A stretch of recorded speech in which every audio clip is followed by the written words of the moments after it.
ويوم يعض الظالم على يديه يقول يا ليتني اتخذت مع الرسول سبيلا يا ويلتى ليتني لم أتخذ فلانا خليلا لقد أضلني عن الذكر بعد إذ جاءني وكان الشيطان للإنسان خذولا জিবরাইল কে প্রেরণ করে দিল জিবরাইল যাও আমার মুহাম্মদকে সুসংবাদ শোনাও মুহাম্মদকে খবর দাও মুহাম্মদকে বলে দাও ইয়া মুহাম্মদ হে নবী আপনি ঘাবড়ায়েন না আপনি কান্না কইরেন না আল্লাহর পক্ষ থেকে সুসংবাদ এসে গেছে আল্লাহর পক্ষ থেকে ওহী এসে গেছে আল্লাহ তাআলা বলতেছেন ওয়ায়াউমা ইয়া'আদ্দুজ জালিম কিয়ামতের ময়দানে কিয়ামতের কঠিন মুহূর্তে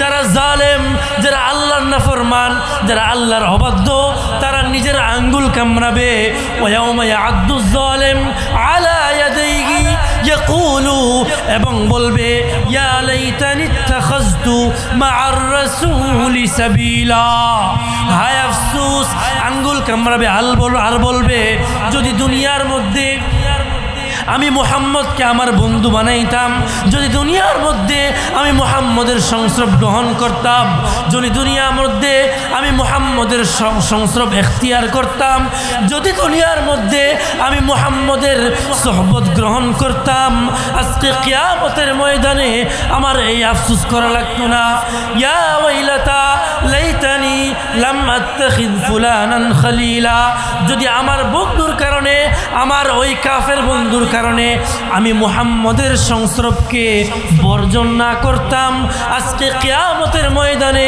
আমাকে আফসোস করা লাগতো না আল্লাহ বলতেছেন মুহাম্মদ বন্ধু আপনি চিন্তা করেন না কিয়ামতের ময়দানে ওই জালেমরা ওই নাফরমানরা ওই অবাধ্যরা কিয়ামতের ময়দানে নিজের আঙ্গুল কামড়াবে নিজের হাত কামড়াবে আর আফসোস করবে হায় আফসোস হায় আফসোস যদি আমি দুনিয়ার মধ্যে সৎসঙ্গ এখতিয়ার করতাম যদি দুনিয়ার মধ্যে সৎসঙ্গ এখতিয়ার করতাম আজকে আমাদের এই অবস্থা হইতো না আল্লাহ বলেন لئن شكرتم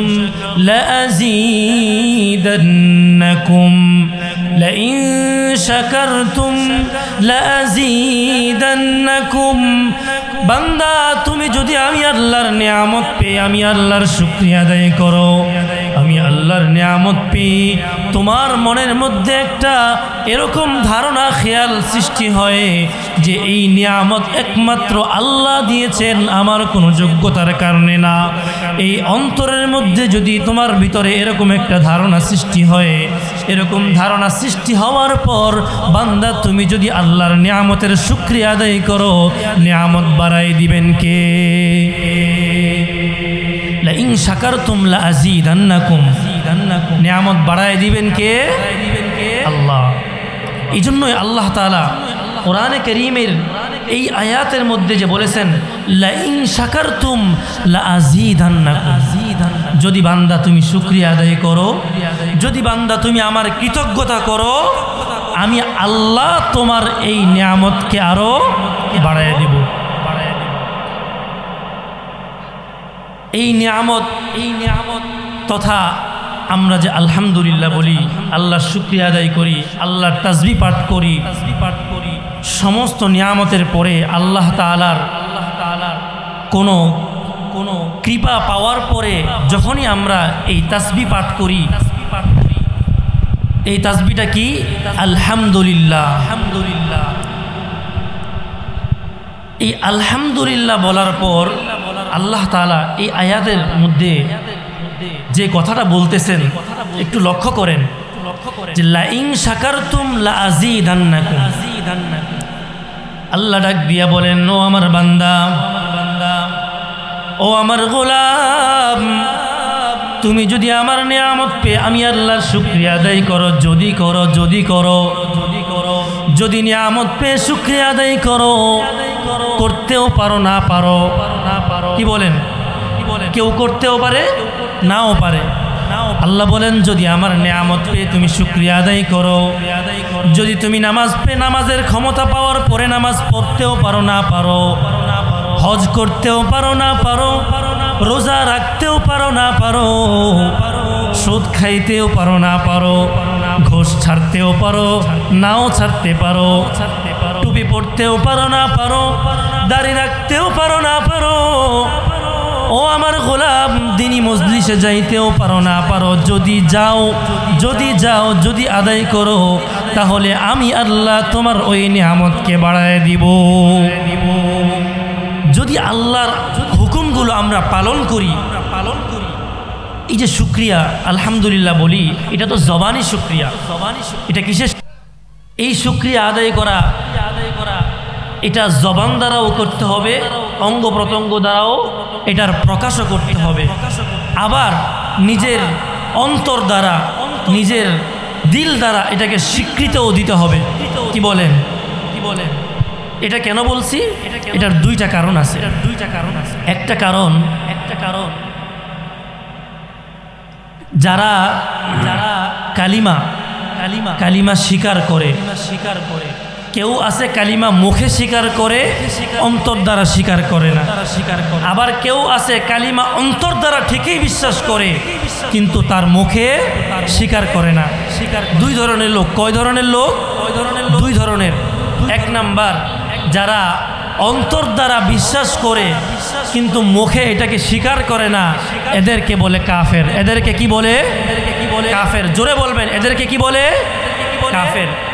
দিলের মধ্যে আছে যে আল্লাহ এক, দিলের মধ্যে আছে এই দুনিয়ার সৃষ্টিকর্তা কে? আল্লাহ। দিলের মধ্যে আছে যে আল্লাহর রসুল করিম সাল্লাল্লাহু আলাইহি ওয়াসাল্লাম আল্লাহর রসুল, কিন্তু মুখে এটা প্রকাশ করে না। মুখে কি করে না? প্রকাশ করে না। এদেরকে কি বলে? কাফের বলে। আরেক ধরনের মানুষ আছে যারা মুখে প্রকাশ করে যে আল্লাহ এক, রাসূল আল্লাহর বান্দা, এই দুনিয়াটা আল্লাহর সৃষ্টি, কিন্তু দিল দ্বারা এটাকে বিশ্বাস করে না। এদেরকে কি বলে জানেন? এদেরকে বলে মুনাফিক। কি বলে? মুনাফিক। তাহলে আমরা কয় ধরনের লোক পাইলাম? দুই ধরনের।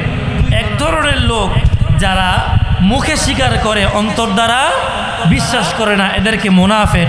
আরেক ধরনের লোক অন্তর দ্বারা বিশ্বাস করে, মুখে স্বীকার করে না, এদেরকে কি বলে? কাফের। সিম্পল দিলে আপনারা বুঝবেন। যেমন রাসূলের জমানায় আল্লাহর রাসূলের খুব কাছের মানুষ ছিল আবু জাহেল। নাম কি? আবু জাহেল। এই আবু জাহেল সে বিশ্বাস করত যে মুহাম্মদ সত্য, মুহাম্মদের ধর্ম সত্য, মুহাম্মদের কোরআন সত্য, মুহাম্মদের যে ধর্ম, যে প্রভু, সব সত্য, কিন্তু সে মুখে এটা স্বীকার করে নাই। আরেকজন ছিল রাসূলের জমানায়, সে হচ্ছে মুনাফিকদের সর্দার। রাসূলের জমানায় অনেক মুনাফিক ছিল। এদের কাজ কি ছিল? যে মুখে স্বীকার করত, গায়ে পাঞ্জাবি পরত, মাথায় পাগড়ি ছিল, টুপি ছিল, দাড়ি ছিল, মুখেও স্বীকার করত, কিন্তু অন্তর দ্বারা বিশ্বাস করত না। কি বলেন? অন্তর দ্বারা বিশ্বাস করত না। তো যারা আল্লাহ তাআলার শুকরিয়া আদায় করে, এদেরকে অন্তর দ্বারাও করতে হবে, মুখেও স্বীকার করতে হবে, অঙ্গ প্রত্যঙ্গ দ্বারাও এটার প্রকাশ করতে হবে। তাহলেই যা বাস্তবিক পক্ষে মুমিন হতে পারবো। কি হতে পারবো? মুমিন হতে পারবো। তো বলতেছিলাম, লা ইন শাকারতুম লা আযীদান্নাকুম ওয়া লা ইন কাফারতুম ইন্না আযাবি লাশাদীদ। আল্লাহ বলেন, ও আমার বান্দা, তুমি যদি আমি আল্লাহর প্রতি বিশ্বাস করো, আমি আল্লাহর নিয়ামতকে স্বীকার করো, আমি আল্লাহর নিয়ামত পেয়ে নিয়ামতের পরিবর্তে আলহামদুলিল্লাহ পড়ো, আমি আল্লাহর হুকুম নামাজ কায়েম করো, রোজা রাখো, যাকাত দাও, হজ আদায় করো, এরকমভাবে সুদ ছেড়ে দাও, ঘুষ ছেড়ে দাও, টুপি পরো, দাড়ি রাখো, নামাজ পড়ো, বেহায়াপনা ছেড়ে দাও। আমি আল্লাহ তাআলা ওয়াদা দিতেছি, আমি আল্লাহ তাআলা তোমাদেরকে বাড়ায়া দিব। কে দিবেন? আল্লাহ। বাড়ায়া কে দিবেন? লাআযীদান্নাকুম। আল্লাহ বলেন অবশ্যই অবশ্যই অবশ্যই আমি আল্লাহ বাড়ায়া দিব। কয়বার? তিনবার। কয়বার? তিনবার বলছেন অবশ্যই অবশ্যই অবশ্যই বাড়ায় কে দিবেন? আল্লাহ।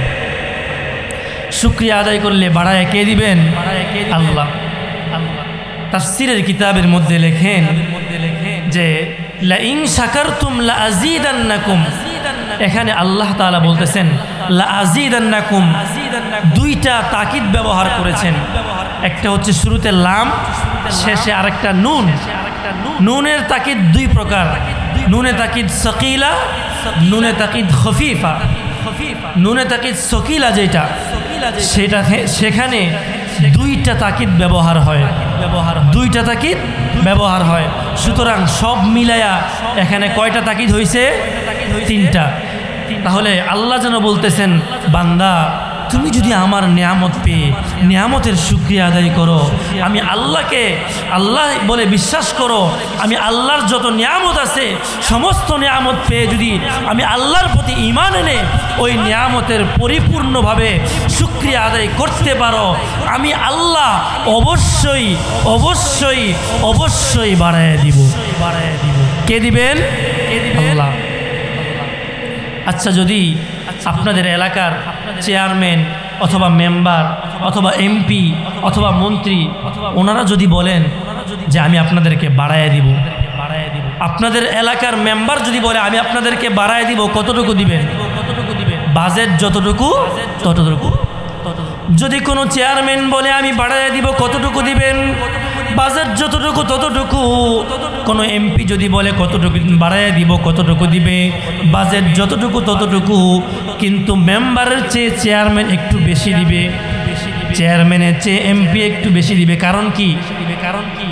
একজনের তুলনায় আরেকজনের ক্ষমতা একটু বেশি কিনা? একটু বেশি কিনা?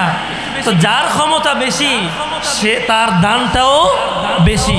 তো এখান থেকে বোঝা যায় যে যে যত বড় ক্ষমতাশীল তার দেওয়াটাও তার দানটাও তত বড়। চিল্লায় বলেন, আওয়াজ করে বলেন, পুরা দুনিয়ার মধ্যে সবচাইতে বড় ক্ষমতার অধিকারী কে? সবাই বলেন কে? আল্লাহর দানটা কত বড়! লাইন শাকারতুম লাযীদান্নাকুম।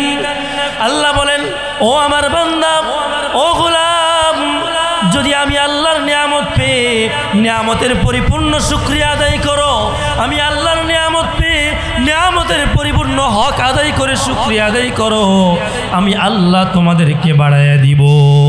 কে বাড়ায় দিবেন? আল্লাহ। এই জন্য শুকরিয়া আদায় করবো তো সবাই বলি আলহামদুলিল্লাহ, আওয়াজ করে বলি আলহামদুলিল্লাহ। এই আলহামদুলিল্লাহ বলার কি ফজিলত! লাভ আছে না নাই? বলেন লাভ আছে না নাই? আমরা এখানে আসছি, ফায়দা হইতেছে কিনা? লাভ আছে কিনা? সওয়াব আছে কিনা? কম না বেশি?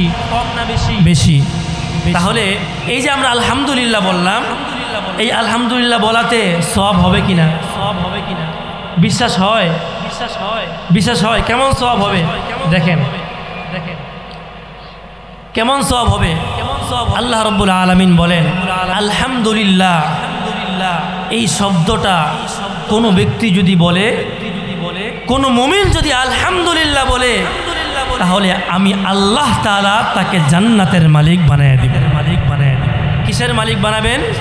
জান্নাতের। তাহলে বলেন, যে বলবে আলহামদুলিল্লাহ, সবাই বলেন, যে বলবে আলহামদুলিল্লাহ, আলহামদুলিল্লাহ বলবে যারা, সবাই বলেন আলহামদুলিল্লাহ বলবে যারা, জান্নাতের মালিক হবে তারা। আলহামদুলিল্লাহ বলবে যারা, জান্নাতের মালিক হবে তারা। আমরা জান্নাতের মালিক হতে চাই কিনা? এই জন্য আলহামদুলিল্লাহ আল্লাহ শুকরিয়া আদায় করতে হবে। আর কি লাভ হবে? আল্লাহর রাসূল সাল্লাল্লাহু আলাইহি ওয়াসাল্লাম হাদিস শরীফের মধ্যে বলেন, قال رسول الله صلى الله عليه وسلم إن في الجنة لشجرة إن في الجنة لشجرة আল্লাহর রাসূল বলেন যে ব্যক্তি আলহামদুলিল্লাহ বলবে, যে ব্যক্তি নিয়ামত পেয়ে আমি আল্লাহর শুকরিয়া আদায় করবে, যে ব্যক্তি আমি আল্লাহর নিয়ামত পেয়ে পরিপূর্ণরূপে আমি আল্লাহর নিয়ামতের শুকরিয়া আদায় করবে, আলহামদুলিল্লাহ বলবে, আমি আল্লাহ তাআলা ওই ব্যক্তির জন্য জান্নাতের মধ্যে একটা গাছ লাগাইয়া দিব। কি লাগাবেন? আলহামদুলিল্লাহ বলবো কিনা? সবাই বলি আলহামদুলিল্লাহ। জান্নাতের মধ্যে একটা গাছ লেগে গেছে। আবার বলি আলহামদুলিল্লাহ। আরো একটা গাছ লাগছে। এরকম যতবার বলবেন ততটা গাছ লাগবে। তো এটাতে আমরা খুশি না বেজার? খুশি। তো আল্লাহ তাআলা বলতেছেন যে যে দুনিয়ার মধ্যে থেকে একবার আলহামদুলিল্লাহ বলবে, আমি আল্লাহ জান্নাতের মধ্যে একটা গাছ লাগাই দিব। এখন বলেন তো, এই গাছটা কি আমাদের এই দুনিয়ার গাছের সমান হবে? এই গাছটা কি আমাদের দুনিয়ার গাছের সমান হবে? কত বড় হবে? আল্লাহ রাসূল হাদিসের মধ্যে বলেন, قال رسول الله صلى الله عليه وسلم إن في الجنة لشجرة يسير الراكب في ظلها 100 عام لا يقطعها। আল্লাহর রাসূল আল্লাহর পয়গম্বর ইরশাদ ফরমান, কোনো ব্যক্তি যদি আলহামদুলিল্লাহ বলে, কোনো ব্যক্তি যদি আমি আল্লাহর নিয়ামত পেয়ে শুকরিয়া আদায় করে, আমি আল্লাহ তার নিয়ামতকে বাড়িয়ে দিয়ে তার নিয়ামতের পরিবর্তে আল্লাহ তাআলা জান্নাতের মধ্যে একটা গাছ লাগাইয়া দিবেন। গাছটা কত বড় হবে? কত বড় হবে? আল্লাহর রাসূল বলেন, ও উম্মতেরা, জান্নাতের মধ্যে এই গাছটা এত বড় হবে, এত বড় হবে, এক একটা গাছের ছায়া এত বিশাল হবে, দুনিয়ার মধ্যে এক একটা তেজি গোড়া যদি ওই জান্নাতের ওই গাছের ছায়া যদি 100 বছর গাছের ছায়ার নিচে দিয়ে দৌড়ায়, ওই গাছের ছায়া দৌড়াইয়া শেষ করতে পারবে না। ইয়াসিরুর রাকিবু ফি জিল্লিহা 100 আম লা ইয়াকতাউহা। জান্নাতের এক একটা তেজি গোড়া যদি ওই জান্নাতের গাছের নিচে দিয়া দৌড়ায়, 100 বছর দৌড়াইলেও ওই জান্নাতের গাছের ছায়া দৌড়াইয়া শেষ করতে পারবে না। এই জন্য আলহামদুলিল্লাহর পাওয়ার আছে কি নাই? বলেন আছে কি নাই? আছে। আরো ফজিলত শুনবেন। হাদিসের মধ্যে আছে, কোনো ব্যক্তি যদি সকালবেলা 100 বার আলহামদুলিল্লাহ পড়ে, 100 বার সুবহানাল্লাহ পড়ে, এরকমভাবে বিকালবেলা 100 বার সুবহানাল্লাহ পড়ে, 100 বার আলহামদুলিল্লাহ পড়ে, আল্লাহর রাসূল বলেন আল্লাহ তাআলা ওই ব্যক্তির আমল নামায় 100 কবুল হজের সওয়াব দান করেন। বিশ্বাস হয়? কার কথা? আল্লাহর রাসূলের কথা। সন্দেহ আছে? তাহলে শুকরিয়া আদায় করব তো? কি বলেন? শুকরিয়া আদায় করব তো? আমি আমার আলোচনার মূল পর্বে, আলোচনার মূল কথায় আমি ঢুকতেছি। এতক্ষণ যা আলোচনা করলাম শুকরিয়া সম্পর্কে। কি সম্পর্কে? শুকরিয়া সম্পর্কে। আল্লাহর নিয়ামত পেয়ে শুকরিয়া আদায় করলে আল্লাহ কেমন দিবেন? আর একটা ছোট্ট একটা ঘটনা বলি। হযরত ইউসুফ আলাইহিস সালাতু ওয়াস সালাম, নাম শুনছেন? হযরত ইউসুফ আলা নবিয়িনা আলাইহিস সালাতু ওয়াস সালাম, তিনি যখন মিশরের বাদশা হলেন, মিশরের খাদ্যমন্ত্রীর দায়িত্ব পেলেন, ইউসুফ আলাইহিস সালাতু ওয়াস সালাম মানুষকে ত্রাণ দিচ্ছেন। কি দিচ্ছেন? ত্রাণ দিচ্ছেন। মানুষ দলে দলে আসতেছে, সবাইকে ত্রাণ দিচ্ছেন। এই মুহূর্তে এক ব্যক্তি উপস্থিত ত্রাণ নেওয়ার জন্য, বলতেছে আমাকে একটু ত্রাণ দেন। এবার হযরত ইউসুফ আলাইহিস সালাতু ওয়াস সালাম তাকে কিছু দিলেন। দেওয়ার পর ওই ব্যক্তি আবার বলতেছে আমাকে আরো দেন। আরো দিলেন। তৃতীয়বার আবার বলতেছে আমাকে আরো দেন, আমাকে আরো দেন। ইউসুফ আলাইহিস সালাম আরো দিলেন। কয়বার দিলেন? তিনবার। চতুর্থবার ওই ব্যক্তি ইউসুফ আলাইহিস সালামের কাছে আবার আরজ করে বললেন, ইউসুফ নবী আমাকে আরো দেন। এবার ইউসুফ নবী বললেন, ও ভাই, তোমাকে যদি এতবার দেওয়া হয়, এখন তো মানুষ মিশরের মধ্যে দুর্ভিক্ষের মধ্যে আছে, আমি তোমাকে তিনবার দিলাম, আর বেশি দিতে পারবো না, তোমাকে আর দিতে পারবো না। যদি বেশি দেই তাহলে অন্য মানুষ বিপদে পড়বে, আর দেওয়া যাবে না। এবার ওই ব্যক্তি ইউসুফ আলাইহিস সালামকে ডাক দিয়ে বললেন, ইউসুফ আপনি কি জানেন আমি কে? বলে কে? কয় যদি আপনি জানতেন আমি কে, তাহলে আপনার খাজানায় যা মাল আছে আপনি সব দিয়ে দিতেন। এবার ইউসুফ আলাইহিস সালাম ডাক দিয়ে বললেন, ও ভাই তুমি কে? তোমার পরিচয় দাও, তুমি কে? তুমি কে আমাকে একটু বলো। ওই ব্যক্তি ডাক দিয়ে বললেন, ইউসুফ, ও ইউসুফ নবী, আমি হচ্ছে ওই ব্যক্তি, আনাল্লাযী শাহিদতু লাকা বিল বারা'i মিন তুহমাতি জুলাইখা।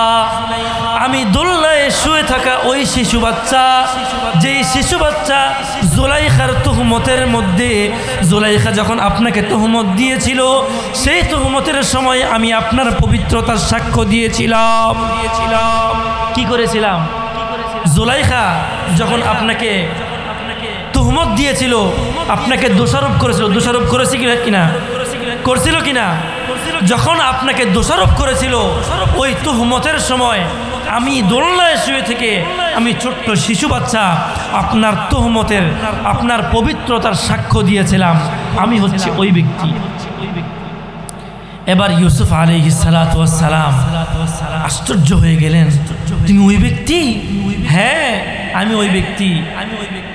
এবার মন্ত্রীকে ডাক দিলেন, এবার কর্মচারীকে ডাক দিলেন যে তাকে 100 ইরদাব গম দিয়ে দাও। 100 ইরদাব গমের পরিমাণ আমাদের বাংলা হিসাবে 100 মন। কয় মন? 100 বা তার চেয়ে কিছু বেশি। এটা কি জন্য দিয়েছেন? খুশি হয়ে দিয়েছেন। কি জন্য? খুশি হয়ে দিয়েছেন। ইউসুফ আলাইহিস সালাম তার তুহমতের পবিত্রতা সাক্ষ্য দেওয়ার কারণে খুশি হয়ে এত পরিমাণ দিয়েছেন। এবার আল্লাহ তাআলা ডাক দিয়ে বলেন, ওগো ইউসুফ নবী, আপনার পবিত্রতা, আপনার একবার পবিত্রতা সাক্ষ্য দেওয়ার কারণে, আপনার একবার পবিত্রতার সাক্ষ্য দেওয়ার কারণে আপনি এই ব্যক্তিকে এত পরিমাণ দিয়েছেন।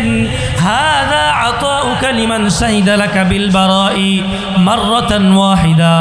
ওগো ইউসুফ নবী, আপনি এই ব্যক্তিকে আপনার ব্যাপারে একবার পবিত্রতার সাক্ষ্য দেওয়ার কারণে আপনি তাকে এত পরিমাণ দিয়েছেন।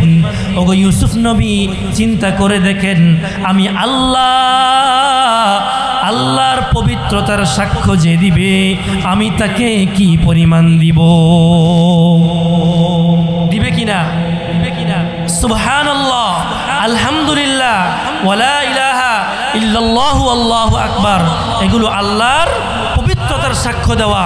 সুতরাং যদি কোনো ব্যক্তি বলে সুবহানাল্লাহ, যদি কোনো ব্যক্তি বলে আলহামদুলিল্লাহ, কোনো ব্যক্তি যদি বলে আল্লাহু আকবার, তখন আল্লাহ তাআলা আরশে আজিমের মধ্যে ফেরেশতাদেরকে ডাক দিয়ে বলেন, ও আমার ফেরেশতারা, ও আমার ফেরেশতারা, দেখো দেখো দেখো, তোমরা না বলছিলা দুনিয়ার মধ্যে আমি মানুষ বানাইবো, দুনিয়ার মধ্যে আমি মানুষ বানাইলে মানুষরা দুনিয়াতে গিয়ে আমি আল্লাহর নাফরমানি করবে, আমি আল্লাহর অবাধ্যতা হবে, আমি আল্লাহর নাফরমানি করবে, রক্তপাত ঘটাবে। কিন্তু দেখো আমার বান্দা আমার তাসবিহ পড়তেছে, আমার পবিত্রতার সাক্ষ্য দিচ্ছে, তোমরা সাক্ষ্য থেকো, আমি আল্লাহ ওই ব্যক্তির জিন্দেগির তামাম গুনাহ মাফ করে দিলাম। সুবহানাল্লাহ। কে বলেছেন? আল্লাহ। আল্লাহ। এই জন্য শুকরিয়া আদায় করবো তো, তাসবিহ পড়বো তো, সকলেই পড়ি সুবহানাল্লাহ, সবাই পড়ি, আওয়াজ করে পড়ি সুবহানাল্লাহ, ওয়ালহামদুলিল্লাহ, ওয়ালা ইলাহা ইল্লাল্লাহু আল্লাহু আকবার। মুহতারাম হাজিরিন, বলতেছিলাম শুকরিয়ার বিষয়, আল্লাহর নিয়ামত পেয়ে আল্লাহর শুকরিয়া আদায় করা। এখন আমার আলোচনার মূল পর্বে ঢুকতেছি। আমি কোরআনে কারীম থেকে আপনাদের সামনে ছোট্ট একটা আয়াত তিলাওয়াত করেছি। আল্লাহ তাআলা বলেন, ইয়া আইয়ুহাল্লাযীনা আমানুত্তাকুল্লাহ, ইয়া আইয়ুহাল্লাযীনা আমানুত্তাকুল্লাহ ওয়া কুনু মা'আস সাদিকিন। এই আয়াতের মধ্যে আল্লাহ তাআলা যেই বিষয়টি আলোচনা করেছেন সেই বিষয়টির নাম হচ্ছে সৎসঙ্গ। কি নাম? সবাই আওয়াজ করে বলেন, কি নাম? সৎসঙ্গ। সৎসঙ্গ। আমাদের দেশে একটা প্রবাদ আছে, সৎসঙ্গে স্বর্গবাস, অসৎসঙ্গে সর্বনাশ। সৎসঙ্গ, নেক সুহবত, ভালো সঙ্গী, ভালো বন্ধু যে জীবনে কত প্রয়োজন, এটা জীবনের সবচেয়ে বড় একটা অংশ। যদি কারো জীবনে একটা ভালো বন্ধু পড়ে যায়, কারো জীবনে একটা ভালো সংস্রব পড়ে যায়, যদি কারো জীবনে একটা ভালো সোহবত পেয়ে যায়, সে এই একটা সোহবতের কারণে তার গোটা জিন্দেগিটা পরিবর্তন হয়ে যেতে পারে। কি বলেন? আর যদি কোনো ব্যক্তি একটা খারাপ সঙ্গ পেয়ে যায়, একটা খারাপ বন্ধু পায়, একটা খারাপ সঙ্গী পায়, তাহলে সে যতই ভালো হোক না কেন, ওই খারাপ বন্ধু, ওই খারাপ সঙ্গ, ওই খারাপ সংস্রব তাকে খারাপ করে দিবে। ঠিক কিনা? ঠিক কিনা? বলতেছিলাম এই আয়াতের মধ্যে আল্লাহ রাব্বুল আলামিন সৎসঙ্গ, বন্ধু কাকে বানাবো এই ব্যাপারে আলোচনা করতেছেন। দুনিয়ার মধ্যে আল্লাহ তাআলা আমাদেরকে অল্প দিনের হায়াত দিয়ে প্রেরণ করেছেন। কয় দিনের? অল্প দিনের। কয় দিনের? অল্প দিনের। দুনিয়াতে আসছি, কিছুদিন পরে আবার চলে যেতে হবে। যেতে হবে কিনা? বিশ্বাস হয়? এই মসজিদের পিছনে গোরস্থান আছে কিনা? এরাও তো একদিন ছিল। কি বলেন? এরাও তো আমাদের মাঝে একদিন ছিল, আজকে আছে। একদিন আমাদেরকেও যেতে হবে। অল্প দিনের হায়াত, অল্প সময়ের হায়াত। দুনিয়ার হায়াতটা কেমন একটা উদাহরণ দিলে বুঝবেন।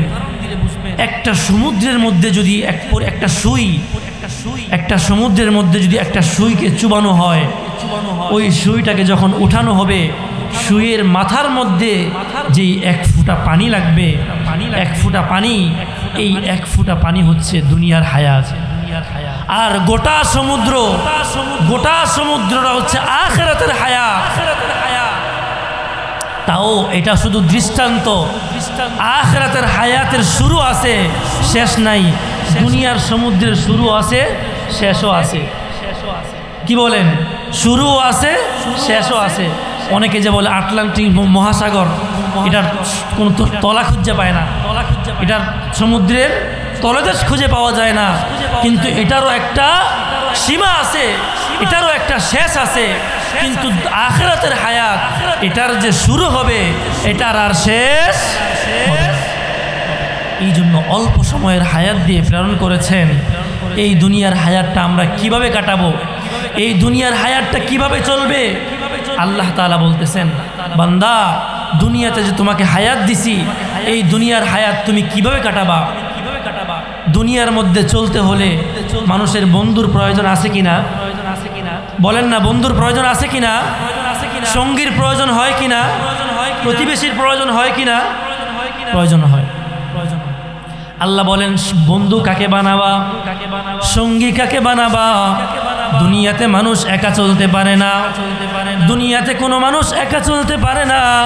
যে ব্যক্তি একা চলে, রাস্তায় একা হাঁটে, একা কথা বলে, গোসল করে না, খাওয়া দাওয়া খায় না, তার কোনো সঙ্গী নাই, তার কোনো বন্ধু নাই, তার কোনো প্রতিবেশী নাই, তাকে আমরা কি বলি?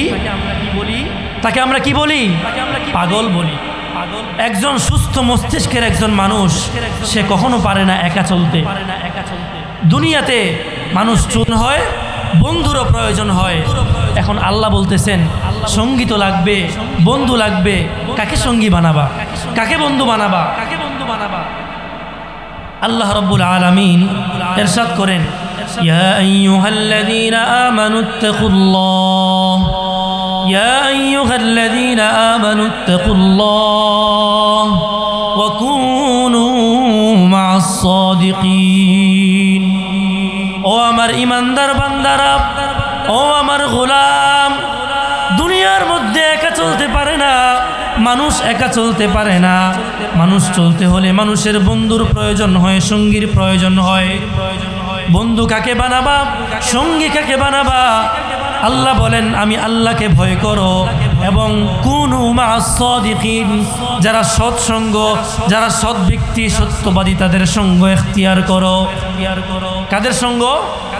যারা সত্যবাদী, যারা আল্লাহওয়ালা, যারা আহলুল্লাহ, যারা আল্লাহর খাঁটি বান্দা, তাদের সংস্রব ইখতিয়ার করার জন্য বলেছেন। আচ্ছা বলেন তো, দুনিয়াতে কেউ একা চলতে পারে? একা চলতে পারে না।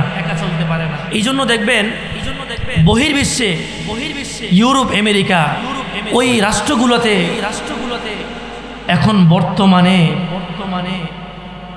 এই যে মানুষ আত্মহত্যা করে, এটা কিসের কারণে করে? বহির্বিশ্বে যে আত্মহত্যার প্রবণতা বেশি, সেখানে ফ্যামিলি স্ট্রাকচার ঠিক নাই, সেখানে ফ্যামিলি বন্ধন ঠিক নাই, সেখানে মানুষ একা চলে, একা সব কিছু করে। এই জন্য সেখানে আত্মহত্যার প্রবণতা বেশি। যেখানে বন্ধু নাই, যেখানে সঙ্গী নাই, সেখানে মানুষ স্বস্তিতে চলতে পারে না। দুনিয়াতে চলতে হলে মানুষের বন্ধুরও প্রয়োজন হয়, সঙ্গীরও প্রয়োজন হয়। এই জন্য আল্লাহ রাব্বুল আলামিন যখন জান্নাতের মধ্যে আদম আলাইহিস সালাতু ওয়াস সালামকে সৃষ্টি করেছেন, আল্লাহ তাআলা দেখতেছেন যে জান্নাতের মধ্যে আদম একা একা ঘুরে বসে থাকে, কথা বলে না, চুপটি মরে বসে থাকে, কেমন জানি মনটা মরা মরা। আল্লাহ তাআলা আদমকে ডেকে বলতেছেন, আদম, আমার জান্নাতের মধ্যে তোমার কোন জিনিসটার অভাব? কোন জিনিসটার অভাব? আমার জান্নাতের মধ্যে কোন নিয়ামতটার অভাব, যেই নিয়ামতের কারণে তুমি একা বসে থাকো, কথা বলো না, কোথাও যাও না? আল্লাহ সব কিছু জানেন কিনা? জানেন। আল্লাহ তাআলা বুঝতেছেন যে আদমের সঙ্গী লাগবে, বন্ধু লাগবে। জান্নাতের মধ্যে আদম একা চলতে পারে না। আল্লাহ তাআলা আদম আলাইহিস সালাতু ওয়াস সালামকে ঘুমের মধ্যে শোয়াইয়া আদমের বাম পাজরের হাড় থেকে মা হাওয়াকে সৃষ্টি করলেন। এবার আদম আলাইহিস সালাতু ওয়াস সালাম ঘুম থেকে উঠলেন, উঠে দেখলেন তার পাশে একটা মানুষ বসা, একটা মহিলা বসা। আগে তো কখনো মহিলা দেখে নাই। কি বলেন, আগে কখনো দেখছে? সর্বপ্রথম মানুষ তো আদম, আগে তো কখনো মহিলা দেখে নাই। ঘুম থেকে উঠে যখন একটা মহিলা দেখলো, আদম আলাইহিস সালাম আশ্চর্য হয়ে গেল। এটা কেমন কেমন জানি লাগে, দেখতে আমার মতো লাগে, চেহারা সুরত, চোখ, নাক, কান সব কিছুই তো আমার মতো, হ্যাঁ চেহারাটাও আমার মতো, কিন্তু দেখতে এত সুন্দর লাগে কেন, এত আকর্ষণীয় কেন লাগে? এবার আদম চাইতেছে ধরার জন্য। আদম কি করতেছে? ধরার জন্য চাইতেছে। আল্লাহ তাআলা বলেন, থামো থামো, সহজে ধরা যাবে না, ফ্রিতে না, ফ্রি না। কি করতে হবে? আমার বন্ধুর উপর দুরূদ পড়ো। কি করো? আমার বন্ধুর উপর দুরূদ পড়ো। এবার আদম আলাইহিস সালাম দুরূদ পড়লেন। দুরূদের মাধ্যমে উভয়ের বিয়ে সম্পন্ন হলো। বিয়ের পর এবার আদম খুশি। এবার আদম কি খুশি? এবার আদম সঙ্গী নিয়ে, হাওয়াকে নিয়ে পুরা জান্নাত ভ্রমণ করতেছে। এবার আর তার কোনো পেরেশানি নাই, মনের মধ্যে কোনো দুঃখ নাই। আদম একা বসে থাকে না, আদম সঙ্গী নিয়ে পুরা জান্নাত ভ্রমণ করতেছে। এটা হচ্ছে আল্লাহ তাআলার সৃষ্টি। কার সৃষ্টি? আল্লাহর সৃষ্টি। আল্লাহ বলেন, ওয়া খালাকনাকুম আজওয়াজা আলাম নাজআলিল আরদা মিহাদা ওয়াল জিবালা আওতাদা ওয়া খালাকনাকুম আজওয়াজা وجعلنا نومكم سباتا وجعلنا الليل لباسا وجعلنا النهار معاشا وبنينا فوقكم سبعا شدادا। আল্লাহ তাআলা মানুষকে ডাক দিয়ে বলেন, ও দুনিয়ার মানুষ, তোমরা কেন আমি আল্লাহকে বিশ্বাস করো না? আমি আল্লাহর প্রতি ঈমান আনো না? আমি আল্লাহ কি তোমাদের জন্য এই জমিনটাকে বিছিয়ে দেই নাই? আলাম নাজালিল আরদা মিহাদা, আমি আল্লাহ কি তোমাদের জন্য এই জমিনটাকে বিছিয়ে দেই নাই? ওয়াল জিবালা আওতাদা, দুনিয়ার মধ্যে আমি আল্লাহ কি তোমাদের জন্য পাহাড় সমূহকে পেরেক বানাই দেই নাই? ওয়া খালাকনাকুম আজওয়াজা, ও বান্দা ও বান্দা, দুনিয়ার মধ্যে আমি আল্লাহ কি তোমাদের জন্য স্বামী স্ত্রী জোড়ায় জোড়ায় সৃষ্টি করি নাই? করছেন কিনা? কে করছেন? আল্লাহ। জোড়ায় জোড়ায় কে সৃষ্টি করছেন? আল্লাহ। আরেক আয়াতের মধ্যে বলেন, والسماء بنيناها بأيد وإنا لموسعون والأرض فرشناها فنعم الماهدون ومن كل شيء خلقنا زوجين لعلكم تذكرون। ও আমার বান্দা, ও আমার গোলাম, তোমাদেরকে আমি দুনিয়ার মধ্যে জোড়ায় জোড়ায় সৃষ্টি করেছি, স্বামী স্ত্রী করে সৃষ্টি করেছি, একে অপরের জন্য মোহাব্বত দিয়ে সৃষ্টি করেছি। তোমাদের মধ্যে ভালোবাসা কে দিয়েছি? আমি আল্লাহ। মোহাব্বত কে দিয়েছেন? আমি আল্লাহ। সব কিছু দিয়ে তোমাদের জন্য আমি সৃষ্টি করেছি। আল্লাহ আরেক জায়গায় বলেন, ওয়ামিন আয়াতিহি আন খালাকাকুম মিন আনফুসিকুম আজওয়াজা, আমি আল্লাহর যত সৃষ্টি আছে, আমি আল্লাহর যত সৃষ্টি আছে, সমস্ত সৃষ্টির থেকে একটা সৃষ্টি হচ্ছে আন খালাকাকুম মিন আনফুসিকুম আজওয়াজা, আমি আল্লাহ তাআলা তোমাদেরকে স্বামী স্ত্রী করে সৃষ্টি করেছি, একে অপর থেকে সৃষ্টি করেছি। কেন কেন কেন?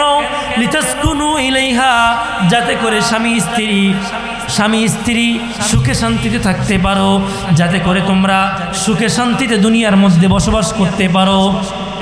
কি বলেন? কার সৃষ্টি? আল্লাহর সৃষ্টি। এখন যদি বলি যে দুনিয়ার মধ্যে আমরা বিয়ে শাদী করি, হ্যাঁ, আমাদের স্ত্রী আমরা যেভাবে চাই সেভাবে চলবো, এটা কি বাস্তব? যদি আল্লাহ তাআলার পক্ষ থেকে এখানে কোনো কারিশমা না থাকতো, আল্লাহর কুদরত না থাকতো, সম্ভব হতো? পাগলে পারেনি বিয়ে করতে? আওয়াজ করে বলেন না, পারে কিনা? এই মোহাব্বত, এই বন্ধন, এই অটুট, এই ফ্যামিলি বন্ধন কার দান? আল্লাহর দান। এটাই আল্লাহ বলতেছেন যে আমি তোমাদেরকে স্বামী স্ত্রী করে সৃষ্টি করেছি। কেন? যাতে করে দুনিয়ার মধ্যে শান্তিতে বসবাস করতে পারো। দুনিয়াতে মানুষ একা চলতে পারে না, দুনিয়াতে চলতে হলে মানুষের সঙ্গীও লাগে, বন্ধুও লাগে। এখন বন্ধু কাকে বানাবো, সঙ্গী কাকে বানাবো, এটা আমাদের কাছে। কার কাছে? আমাদের কাছে। আল্লাহ বলেন, ইয়া আইয়ুহাল্লাযীনা আমানুত্তাকুল্লাহ ওয়া কুনু মা'আস সাদিকিন, ও আমার বান্দারা, ও গোলাম, দুনিয়ার মধ্যে বন্ধুও লাগবে, সঙ্গীও লাগবে। বন্ধু কাকে বানাইবা? যে যারা সত্যবাদী, যারা সালেহীন, যারা নেককার, খাঁটি আহলুল্লাহ, যারা আল্লাহওয়ালা, তাদেরকে। স্বার্থের জন্য কোনো বন্ধু বানাইও না, নিজের প্রয়োজনে স্বার্থের জন্য বন্ধু বানাইবা, স্বার্থ শেষ বন্ধুকে ছুঁড়ে মারবা, এরকম কইরো না। বন্ধু বানাইবা কার জন্য? আল্লাহর জন্য। কেমন মানুষকে বন্ধু বানাইবা? সালিহিন, সাদিকিন, যারা সত্যবাদী, যারা আহলুল্লাহ, যারা আল্লাহওয়ালা, যারা সত্যবাদী, খাঁটি মানুষ। যদি ভালো মানুষকে বন্ধু বানাইতে পারো, যদি খাঁটি একজন ব্যক্তিকে বন্ধু বানাইতে পারো, এই বন্ধু তোমাকে জান্নাতে নিয়ে যাওয়ার জন্য যথেষ্ট। আর যদি তোমার বন্ধুটা খারাপ হয়, তোমার সঙ্গীটা খারাপ হয়, তুমি জাহান্নামে যাওয়ার জন্য এটাই যথেষ্ট। কি বলেন?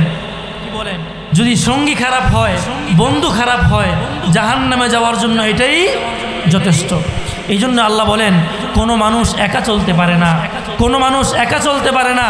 মানুষের চলতে হলে সঙ্গীও লাগে, বন্ধুও লাগে।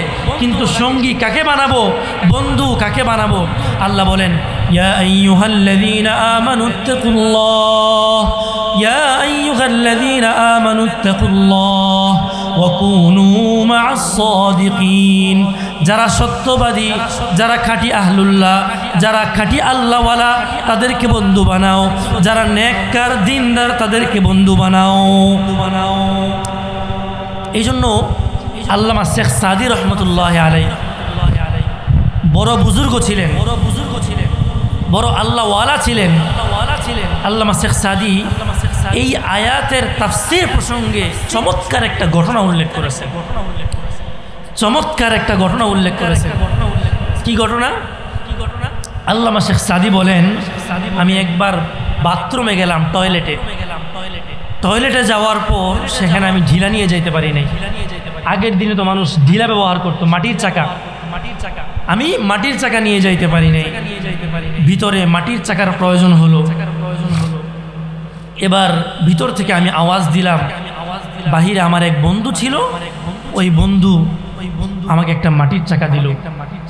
বন্ধু মারফত মাটির চাকা পেলাম, তাকিয়ে দেখলাম মাটির চাকা থেকে সুন্দর খুশবু আসতেছে।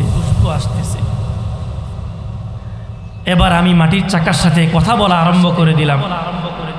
আল্লামা শেখ সাদি উনি বড় মাপের বুজুর্গ ছিলেন, বড় আল্লাহওয়ালা ছিলেন। কেমন আল্লাহওয়ালা? ওনার ব্যাপারে একটা কৌল আছে, একটা কথা আছে যে উনি চক্ষু বন্ধ করলে আরশে আজিম পর্যন্ত সব কিছু দেখতেন। এত বড় বুজুর্গ ছিলেন আল্লামা শেখ সাদি বলেন, এবার আমি মাটির চাকার সাথে কথা বলতেছি যে মাটি, তোর মধ্যে এত সুন্দর ঘ্রাণ, তুই এত সুন্দর ঘ্রাণ কই পাইলি? তুই তো একটা মাটির চাকা, মাটির মধ্যে পড়ে থাকস, জমিনে পড়ে থাকস, এত সুন্দর ঘ্রাণ তুই কই পাইলি? তাকিয়ে দেখলাম মাটির চাকা আমার সাথে কথা বলা আরম্ভ করে দিয়েছে। মাটির চাকা আমার সাথে কথা বলা আরম্ভ করে দিয়েছে। আল্লামা শেখ সাদি বলেন, গিলে খুশবু ইদর হাম্মামে রোজে, গিলে খুশবু ইদর হাম্মামে রোজে, رسید از دست محبوب بدستم بدو گفتم که مشکی عبیری که از بوی دلاویز تو مستم بگفتا من گله ناچیز بودم بگفتا من گله ناچیز পরিমাণে নারীর প্রতি আকৃষ্ট বর্তমানে মানুষ যে পরিমাণে নারী আকৃষ্ট, নারীর প্রতি পাগল, এটা মানুষকে, মানুষের কাজকর্ম, মানুষের ঘুম সব কিছু থেকে হারাম করে দিচ্ছে। কি বলেন? দিচ্ছে না? এই নারী আকৃষ্টতা। ওই লোক চিন্তা করলো যে আমার যদি ছেলে সন্তান হয়, সেও তো নারীর প্রতি ঝুঁকে যাবে, আকৃষ্ট হয়ে পড়বে, তখন আমি তাকে কিভাবে বাধা দিব? ওই লোকটা চিন্তা করলো যে আমার ছেলে যখন বড় হবে, আমার ছেলে যখন দুনিয়াতে আসবে, আমি তাকে দুনিয়াতে মানুষ কি জিনিস, নারী কি জিনিস, এটা তাকে বুঝতে দিব না। কি করব? সন্তান হয়েছে, হওয়ার পর একটা চার দেয়ালের ভিতরে তার সন্তানটাকে লালন পালন করা আরম্ভ করলো। সন্তান আস্তে আস্তে বড় হইতে লাগলো, সেখানেই পড়াশোনা, ওখানেই সব কিছু, খাওয়া দাওয়া, ঘুম, নিন্দ, পড়ালেখা সব কিছু ওই চার দেয়ালের ভিতরে, আর কোথাও তাকে বের করে না।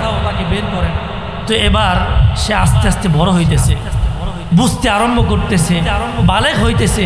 সে কিন্তু নারী দেখে নাই, সে কিন্তু দুনিয়ার কোনো কিছু দেখে নাই। এবার সে যখন বড় হলো, বালেগ হলো, প্রাপ্তবয়স্ক হলো, এখন চিন্তা করলো এখন তাকে বাইরে বের করা যাবে, কারণ এখন সে বড় হয়েছে, পড়ালেখা করছে, বুঝতে শিখছে, এখন আর সমস্যা হবে না। এই চিন্তা করে তার বাবা তাকে দুনিয়াতে নিয়ে আসলো, দুনিয়ার সব কিছু দেখাইলো, চিনাই দিল, এটা ঘাস, এটা মাছ, এটা শাক, এটা সবজি, এটা পুরুষ, হ্যাঁ, এটা পিলার, এটা ঘর, এটা বাড়ি, এটা পাহাড়, এটা নদী, এটা নালা, এটা খাল, এগুলো সব কিছু চিনাইলো। এখন যখন নারী সামনে আসলো, মেয়ে সামনে আসলো, এখন কি বলবে? এখন চিন্তা করতেছে, যদি বলি এটা মেয়ে, সে তো আকৃষ্ট হয়ে পড়বে, যদি বলি এটা নারী, সে তো আকৃষ্ট হয়ে যাবে। যে এই চিন্তা করে ওই লোক বলল যে বাবা, এটা হচ্ছে একটা হাঁস। কি হাঁস? একটা নারীকে বলতেছে কি হাঁস? ঠিক আছে, সে বলল ঠিক আছে হাঁস। এবার সারাদিন ঘুরানোর পর, সব কিছু চিনানোর পর, যখন ঘরে নিয়ে আসলো, বাসাতে আনার পর, ঘরে আনার পর জিজ্ঞেস করলো, তুমি তো সব কিছুই দেখছো, সব কিছুই ঘুরছো, এখন বলো তোমার কাছে কোন জিনিসটা বেশি ভালো লাগছে? বললো বাবা, সব কিছুই তো দেখাইলেন, সব কিছুই চিনাইলেন, সব কিছুই ভালো লাগছে, কিন্তু একটা হাঁস যে দেখাইছিলেন ওটা একটু বেশি ভালো লাগছে। কি বলেন? এই যে সে বলল যে হাঁসটা বেশি ভালো লাগছে, এখন ওই বাবা তো শেষ, আমার সব শেষ, কি আমার সব শেষ, সব চেষ্টা মেহনত সব শেষ, জ্বলে গেল। এখন বলেন তো, এই যে মোহাব্বত আর ভালোবাসা, পুরুষের নারীর প্রতি আকৃষ্টতা, এটা যদি আল্লাহ তাআলা না দিতেন তাহলে আমি আপনি বাবা হইতে পারতাম, আমি আপনি দাদা হইতে পারতাম, আমি আপনি সন্তান হইতে পারতাম। এটা কার দান? আল্লাহর দান। যদি এই মোহাব্বত আর ভালোবাসাটাকে ভালো কাজে লাগানো যায়, যদি ভালো কাজে ব্যবহার করা যায়, আর যদি খারাপ কাজে ব্যবহার করা হয়, এটারও হিসাব আল্লাহর দরবারে দিতে হবে। এই জন্য মুহতারাম হাজিরিন, এই ঘটনা থেকে ইবরত অর্জন করতে হবে, শিক্ষা অর্জন করতে হবে যে এই যে ভালোবাসা, এই যে নারীর প্রতি আকৃষ্টতা, এটা কে দিয়েছেন? আল্লাহ দিয়েছেন। এই ভালোবাসা যদি না থাকতো আপনি বাবা হইতে পারতেন না, আপনি সন্তানের মুখ দেখতে পারতেন না। রাস্তার মধ্যে কত পাগল ঘুরে বেড়ায়, কখনো বাবা হইতে পারে, কখনো সন্তান হইতে পারে, কখনো সন্তানের চেহারা দেখতে পারে। এটা কার দান? আল্লাহর দান। এই জন্য আল্লাহ বলতেছেন, ওয়ামিন আয়াতিহি আন খালাকাকুম মিন আনফুসিকুম আজওয়াজা। মুসলমান, এগুলো হাসির খোরাক না, বিবেকের খোরাক। আল্লাহ বলতেছেন, ও মুসলমান, আমি যে তোমাদের মধ্যে স্বামী স্ত্রীর মধ্যে মোহাব্বত দিয়েছি, স্বামী স্ত্রী করে সৃষ্টি করেছি, তোমাদের মধ্যে একে অপরের মধ্যে ভালোবাসা দিয়েছি। এই ভালোবাসা কার দান? আল্লাহর দান। কি জন্য দিয়েছেন এটাও বলতেছেন, লিতাসকুনু ইলাইহা, যাতে করে তোমরা সুখে শান্তিতে বসবাস করতে পারো, যাতে করে সুখে শান্তিতে বসবাস করতে পারো। স্বামী সারাদিন কাজ করে, সারাদিন ব্যস্ত থাকে, অফিস থেকে যখন রাতের বেলা ঘরে আসে, যখন ঘরের মধ্যে আসে, বিবি যখন খাবারটা সামনে বেড়ে দেয়, যখন টিস্যু দিয়ে কাপড় দিয়ে ঘামগুলো মুছে দেয়, স্বামীর মনটা প্রশান্ত হয় কিনা? এটা কার সৃষ্টি? আল্লাহর সৃষ্টি। আল্লাহ বলতেছেন, দুনিয়াতে মানুষ একা চলতে পারে না। এটাই আলোচনা চলতেছিল। দুনিয়াতে মানুষ একা চলতে পারে না, বন্ধুও লাগে, সঙ্গীও লাগে। বন্ধু কাকে বানাইবা, সঙ্গী কাকে বানাইবা? বন্ধু যদি খারাপ হয়, সঙ্গী যদি খারাপ হয়, এই খারাপ বন্ধু তোমাকে খারাপ পথে নিয়ে যাবে। আর যদি সঙ্গী ভালো হয়, এই ভালো সঙ্গী তোমাকে ভালো দিকে নিয়ে যাবে। এই জন্য বলতেছিলাম যে কোরআনে কারিমের একটা আয়াত তেলাওয়াত করেছি, ওয়ায়াউমা ইয়াআদ্দুজ জালিম, কিয়ামতের ময়দানে যারা জালেম, যারা আল্লাহর নাফরমান, আল্লাহর অবাধ্য, তারা আঙ্গুল কামড়াবে, নিজের আঙ্গুল নিজে কামড়াবে আর আফসোস করবে, হায় ইয়া লাইতানি, হায় আফসোস, লাম আত্তাখিজ ফুলানান খলিলা। দুনিয়াতে যদি আমি অমুককে বন্ধু না বানাইতাম, দুনিয়াতে যদি উলামায়ে কেরামের সঙ্গে থাকতাম, দুনিয়াতে যদি অমুকদের সঙ্গে না থাকতাম, তাহলে আমার কতই না ভালো হতো, কতই না ভালো হতো। আজকে দুনিয়াতে আমি ওকে বন্ধু বানাইলাম, তাকে বন্ধু বানানোর কারণে আজকে আমার আফসোস করতে হচ্ছে, আজকে তার কারণে আমি জাহান্নামে যাইতে হচ্ছে। লাম আত্তাখিজ ফুলানান খলিলা, এই আয়াতটা আল্লাহ তাআলা একটা চমৎকার ঘটনা উল্লেখ করেছেন। এই আয়াতের শানে নুজুল, এই আয়াতটা নাজিল করেছেন একটা ঘটনার প্রেক্ষিতে। কি ঘটনা? আল্লাহ রাসূল সাল্লাল্লাহু আলাইহি ওয়াসাল্লামের জামানায় কাফেরদের বড় এক লিডার ছিল, তার নাম ছিল আব্দুল্লাহ ইবনে উবাই। নাম কি ছিল? আব্দুল্লাহ ইবনে উবাই। সে ছিল কাফেরদের বড় লিডার। সে আল্লাহর রাসূলের বড় দুশমন ছিল,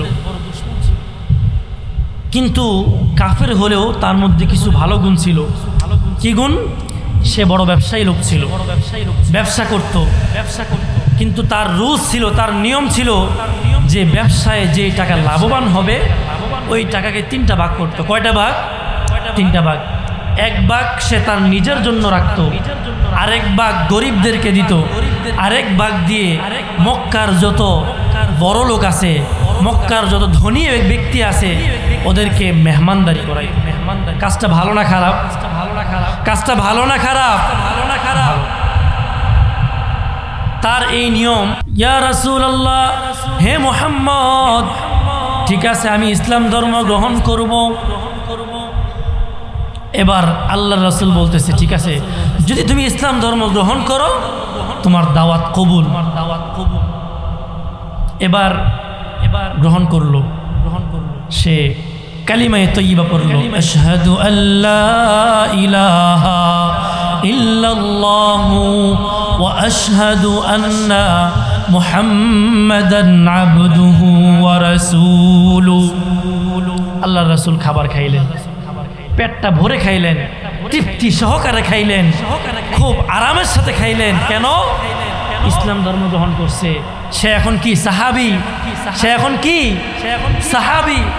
আমার সাহাবীর ঘরে আমি আরামের সাথে খাবো, মনটা ভরে খাইলেন।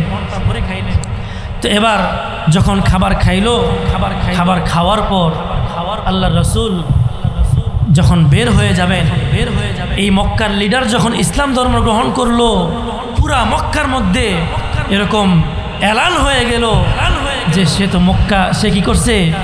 ইসলাম ধর্ম গ্রহণ করছে। তার একটা বন্ধু ছিল, কাফের একটা বন্ধু ছিল, তার নাম ছিল আব্দুল্লাহ ইবনে উবাই ইবনে খালফ। কি ছিল নাম? উবাই ইবনে খালফ। সে এক জায়গায় সফর করতে যাচ্ছিল ঘোড়া নিয়ে। সে যখন শুনলো আমার বন্ধু মুহাম্মদের ধর্ম গ্রহণ করে ফেলছে, সে তার তাফসীরের কিতাবের মধ্যে লিখতেছে, সে যেখানে যাচ্ছিল সেখান থেকে ঘোড়ার লাগামটাকে ঘুরাইয়া সেখান থেকে আবার ফিরে আসলো। এসে তার বন্ধুর ঘরে এসে বলতেছে, তুমি নাকি মুহাম্মদের ধর্ম গ্রহণ করছো? বলে হ্যাঁ। ঠিক আছে, আজকে থেকে তোমার সাথে আমার কোনো কথা নাই, তোমার সাথে আমার কোনো কথা নাই, তুমি যাও, তুমি এক সাইডে আমি এক সাইডে। এবার সে মহা বিপদে পড়ছে, আমাকে তো কেউ গুরুত্ব দিতেছে না, কারোর সাথে আমার কোনো কথা নাই, লেনদেন নাই, সবাই আমাকে ধিক্কার দিতেছে। এবার সে বলতেছে, দাঁড়াও, আমি তো মুহাম্মদের ধর্ম গ্রহণ করছি, কিন্তু এটা যে গ্রহণ করছি মুখে মাত্র, দিলে না। সবাই নাউজুবিল্লাহ পড়ে, মুখে গ্রহণ করছি, দিলে না। তো সে বলতেছে, এটার প্রমাণ কি? প্রমাণ দাও। প্রমাণ লাগবে? হ্যাঁ। কি প্রমাণ? তুমি মুহাম্মদের যেই ধর্ম মুহাম্মদের মুখ থেকে গ্রহণ করছো, ওই মুহাম্মদের মুখের মধ্যে তুমি থুতু নিক্ষেপ করবে। নাউজুবিল্লাহ। সে রাজি হয়ে গেল। আমার নবী মুহাম্মদের মুখের মধ্যে থুতু নিক্ষেপ করবে। ওই কাফের সর্দার রাজি হয়ে গেল। এবার পরের দিন সমস্ত মক্কার কাফেরদের লিডারদেরকে নিয়ে মুহাম্মদের দরবারে যাচ্ছে। দূর থেকে রাসূল দেখতেছে আর ভাবতেছে, হায় সে তো গতকালকে মুসলমান হয়েছে, আজকে না জানি কাফেরদেরকে নিয়ে আসতেছে, হয়তো সবাইকে মুসলমান বানাবে। এই জন্য রাসূল তো বড় আশা করে নিয়ে বসে আছেন। সে রাসূলের দরবারে আসলো, এসে সমস্ত কাফেরদের লিডারদের সামনে বলল, মুহাম্মদ, আমি তো গতকালকে তোমার ধর্ম গ্রহণ করেছিলাম। মুহাম্মদ, আমি তোমার ধর্ম গ্রহণ করেছিলাম, কিন্তু আজকে এই ধর্ম গ্রহণ করার কারণে সমস্ত মক্কার কাফেররা, আমার বন্ধুরা আমাকে ধিক্কার দিচ্ছে।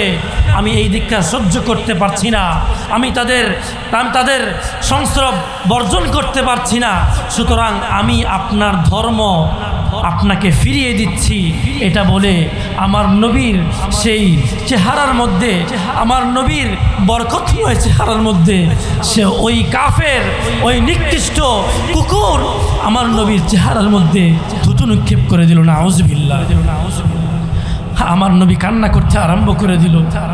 আল্লাহর দরবারে কান্না করতেছে, আল্লাহ, আমি তো ভাবছিলাম কাফেরদেরকে নিয়ে আসতেছে, সবাইকে মুসলমান বানাবে। আল্লাহ গো, এ কি কাণ্ড দেখাইলা। সে উল্টা আরো মুসলমান থেকে বিচ্যুতি হয়ে গেল। নবী কাঁদতেছে।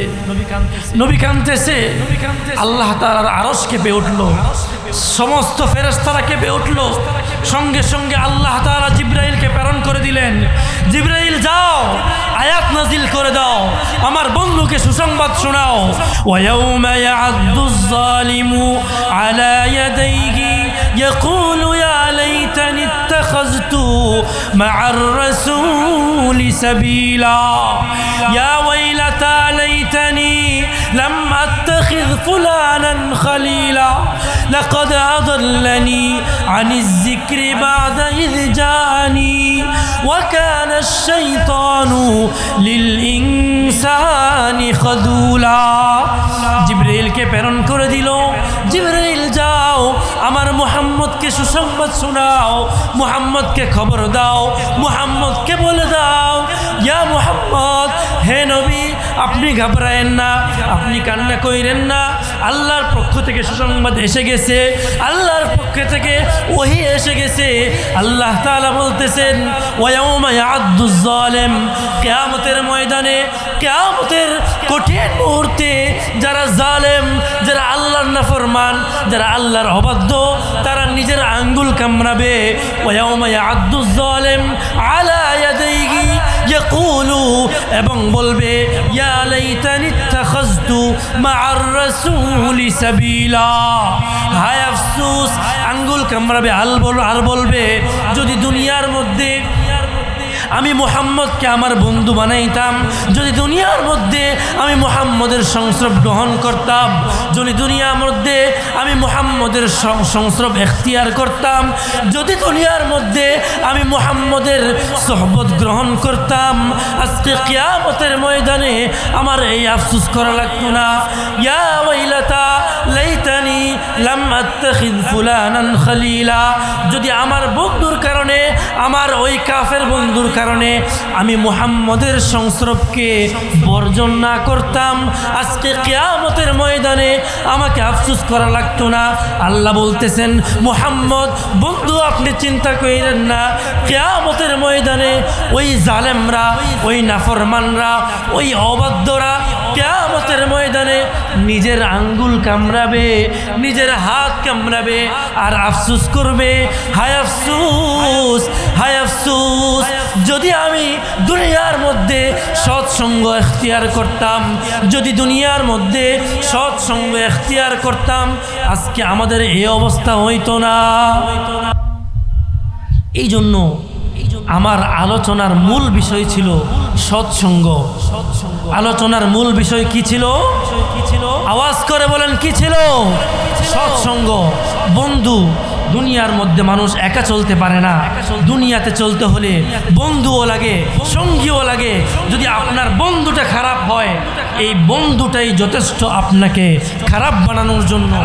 আর যদি আপনার বন্ধুটা ভালো হয়, আপনার সঙ্গটা ভালো হয়, এই একটা বন্ধুই যথেষ্ট আপনাকে জান্নাতে নিয়ে যাওয়ার জন্য। এই জন্য মুহতারাম হাজিরিন, দুনিয়াতে চলতে হলে আমাদেরকে সঙ্গ এখতিয়ার করতে হবে, বন্ধু বানাইতে হবে। কিন্তু বন্ধু কাকে বানাবো? সাদিকিন যারা। কাকে?